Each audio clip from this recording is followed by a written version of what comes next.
Pakita ko nga pala sa inyo yung ginawa ko na DIY oxygen. Pakita ko na sa inyo guys. Yan sila guys. Yan guys. Yan. Dito lang guys. Dalawang hose lang. Dalawang hose lang guys. Dito. Ito yung paglalagyan ng tubig. Ito yung paano sa hangin. Palabas dyan. At dito ilalagay yung tubig.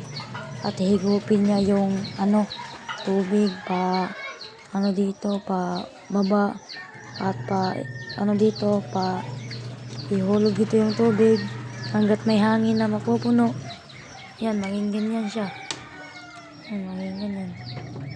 Yan, pakita ko sa inyo mga ka-isda. Yan, pakita ko muna sa inyo. Dito ko muna ilalagay.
Yan guys, hintayin lang natin mabula.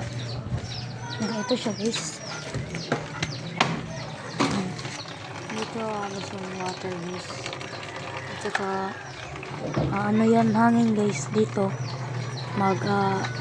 Dito. At pag may hangin na dito, yan na siya guys. Hindi ay oxygen natin. Yan. Yan na siya. Ganyan lang kasimple guys. Para sa balon muli natin. Hindi to pure guys, pero maganda rin to. Yan. Ito yung mga fry ko na RDSS guys. Yan. Malapit nang kumukulay just. Juby size na rin to bay. Juby size na rin to. Hindi to fry. Ito yung mga HB blue natin. Yan, HB blue. Nagapi. Yan. Ito yung mga juby size na rin to na mga HB blue. Yung juby size. Ito yung malapit ng jumubi na pilert at saka full good guys. Yan guys. Ito yung kal ko guys na pilert. Kal yan kal. Ito yung pilert 3 na fry guys. Ito yung dark night guys. Malapit ng jumubi size. At ito yung ginugroom natin dito. I-update ko na lang sa iyo kung i-update na lang natin guys to kung kumukulay na to.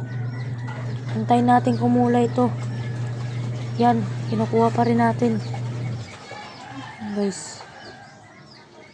Yan. Antayin natin makulay to guys. Ginugroom ko to guys. Antayin natin. Ito yung ginawa ko na bacharium guys. Yan. Medyo titra yung linagay ko guys kasi wala tayong ibang ilalagay diyan. Kaya titra na lang. Ito na guys yung update natin sa natin oxygen guys. Yan, ganyan lang kasimple. Yan. Simple guys.